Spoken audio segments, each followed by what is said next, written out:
Video Baloch قوم کے نام ہے۔ بلوچ کا لفظی معنی ہے بلند تاج۔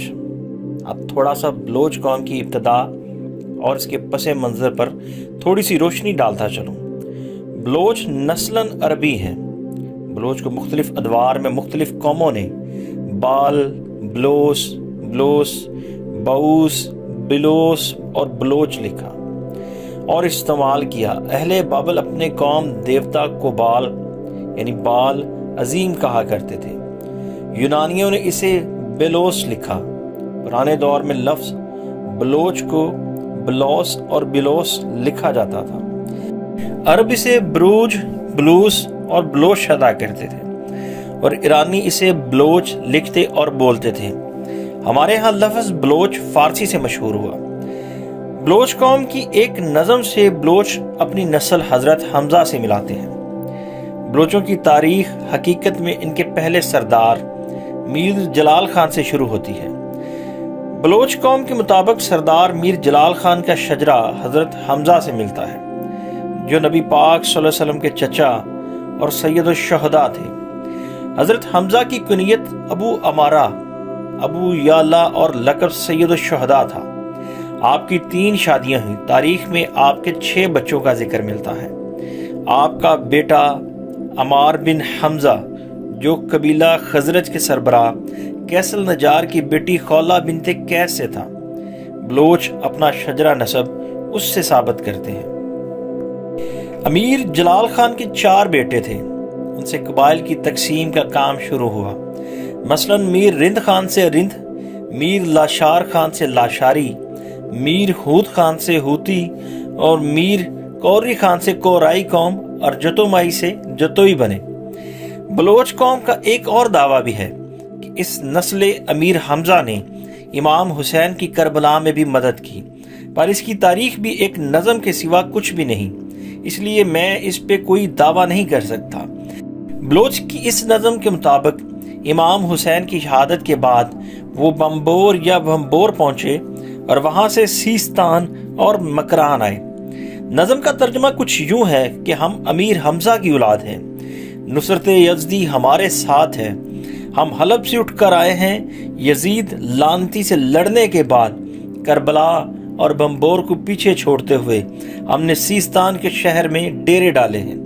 بلوچوں کا دعویٰ یہ بھی ہے کہ ہم نے نہ صرف امام حسین کا ساتھ دیا بلکہ رسول خدا سرور کائنات حضرت محمد صلی اللہ علیہ وآلہ وسلم صاحب اللہ کا ساتھ بھی دیا۔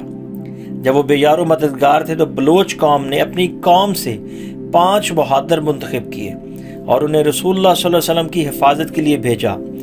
اس بات کا بھی پتہ بلوچی کی اس نظم سے لگتا ہے، جس کا ترجمہ کچھ اس طرح سے ہے۔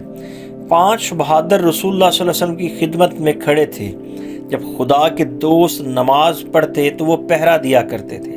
جب کفار کے ساتھ لڑائی چھڑی، کفار کا لشکر بے شمار تھا، تیر اولوں کی طرح برسے اور زمین سے دھواں اٹھنے لگا، مگر وہ ثابت قدم رہے اور ان کا ایمان قائم رہا۔ دشمن ان کو مغلوب نہ کر سکا۔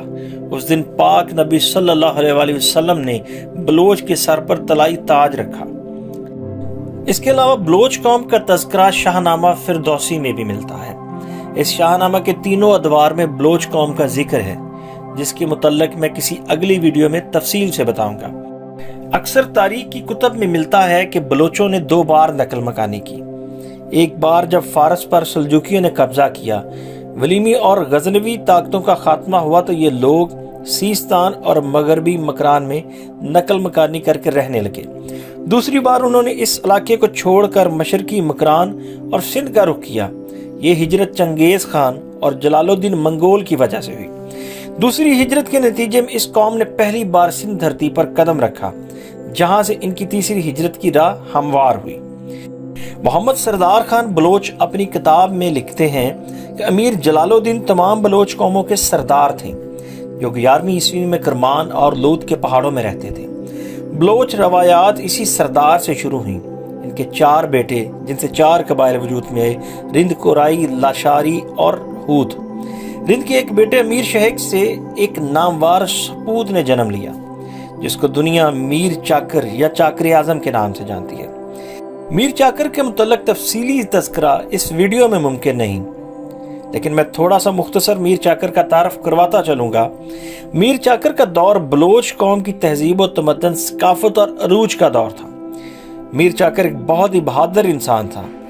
وہ نہ صرف اپنے بہادر دوستوں بلکہ اپنے بہادر دشمنوں کی بہت قدر اور تعریف کیا کرتے تھے۔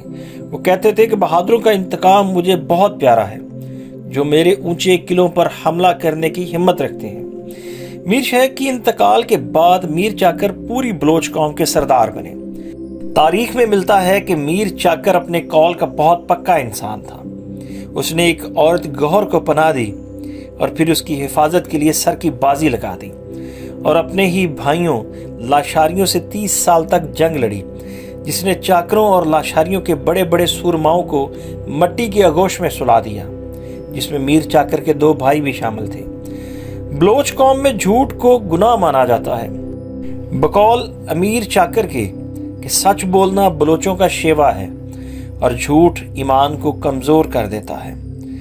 بلوچی بلوچ قوم کی قومی زبان ہے اور یہ زبان پاکستان میں بلوچستان کے علاوہ جہاں جہاں بلوچ قوم آباد ہے بولی جاتی ہے۔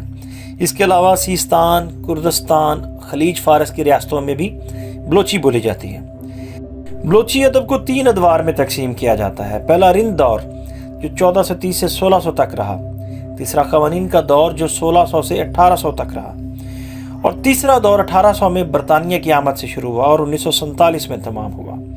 چوتھا موجودہ دور جس کا آغاز قیام پاکستان سے ہوا۔ بلوچ قوم میں بہت سارے شعراء نے جنم لیا، جن میں سے چند کے نام میں بول رہا ہوں۔ میر چاکر خان رند، میر بیورخ رند، سردار گورہام لاشاری، میر ریحان رند، خان عبداللہ خان۔ بلوچ میں ویسے تو بہت سارے قبیلوں سے قبیلے بن گئے ہیں، پر چند مشہور قبیلوں کا میں ذکر کرتا چلوں۔ رند، لاشاری، جتوئی، مینگل، مری، بلیدی، بگٹی، ریسانی، کیلانی، میروانی، کرد، جعفری بلوچ، میرالی، جمالی، روکانی، ہوتی اور زرداری وغیرہ۔ بلوچ ایک غیور اور بہادر قوم ہے اور پاکستان میں بسنے والے سب اپنے پاکستان سے بہت پیار کرتے ہیں۔